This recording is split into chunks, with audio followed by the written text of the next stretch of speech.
Thank you for purchasing my hot enamel kit.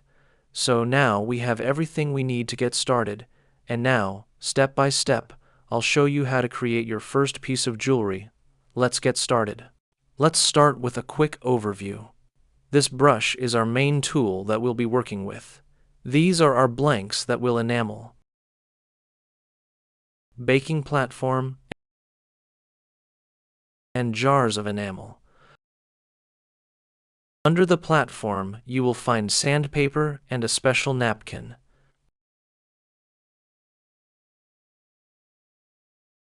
The first thing we need to do is add a bit of distilled water. Please make sure to use distilled water. Don't get tap water. The mixture should look like this, so you can pick up the wet enamel with your brush. Now, we begin one of the most delicate steps. This is applying enamel to the metal surface. Please don't rush. The most important thing is that the layer is even, thin, and without empty metal spots. Please don't take too much enamel on the brush, otherwise it will be hard to spread it evenly. Before applying enamel, any metal needs to be prepared, especially silver.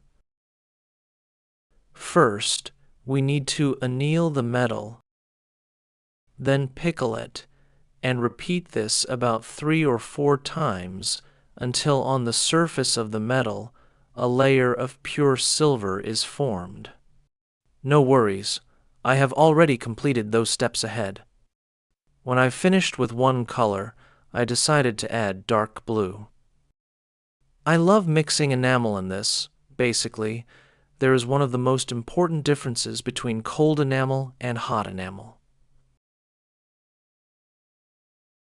To remove excess water, we take a regular paper towel and place it on the surface of the enamel, and the water is absorbed.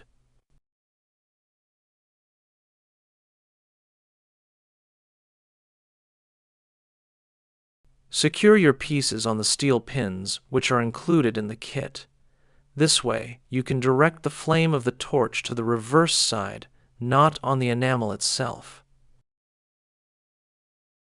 Now begins the most important, responsible moment. This is enamel firing. Pay attention. The torch must be kept in constant motion. We need to heat the piece evenly from all sides.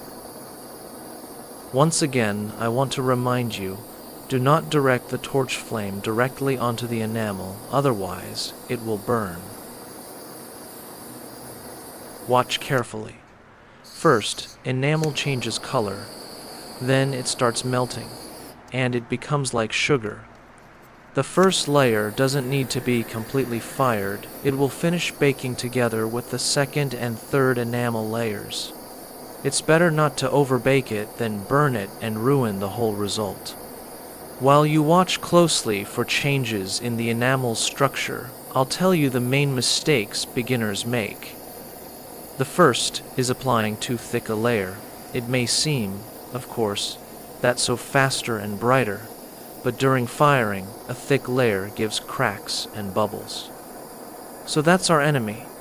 It's better to apply enamel gradually, in several thin layers. Next is heating or cooling too abruptly. Please try to heat the piece gradually, and then also cool it down gradually. That is, make sure there are no drafts in the room. Enamel is very sensitive to temperature changes, and cracks may appear, or the enamel may even pop off the piece. And of course, the most basic is uneven distribution of the enamel powder, and after annealing, it looks like spots and streaks instead of an even color. Working with enamel is, above all, a matter of experience, a journey of trials, experiments, and discovery. There are countless variations of enamel: opaque, transparent, and opalescent. Each type, and even each individual color, has its own personality, its own subtle behavior under heat. After the workpiece has cooled, repeat all our actions, all our steps. That is, apply a second layer of enamel.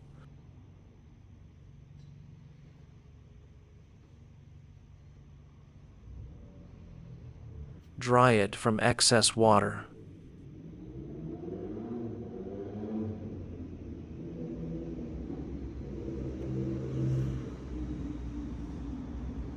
See here, the napkin captured some of the enamel, but that's not a problem. We can make a correction right on the platform, carefully with a brush. Enamel firing actually my favorite process when our final result starts to show. When we start heating the enamel, it dims at first. Then the particles start melting, and the surface becomes kind of wet. It's as if it's covered with a thin layer of dew. Gradually, it levels out and turns into a vitreous layer. That's exactly the moment you need to stop. While the enamel is hot, it's almost colorless.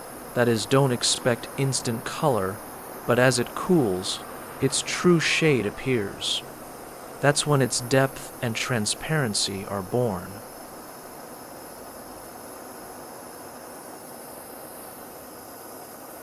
I advise you several times to rewatch exactly this section of the video where the enamel firing takes place, so you understand when you need to stop.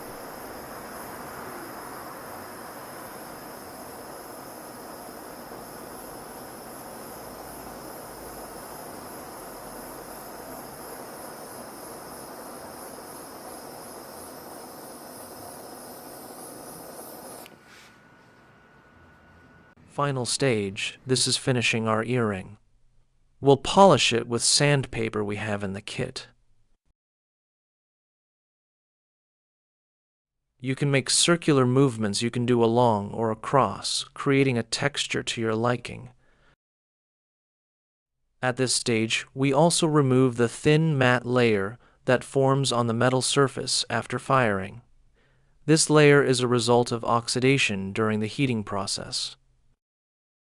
After that, take a napkin. It's designed specifically for silver and wipe. This will give our piece extra shine.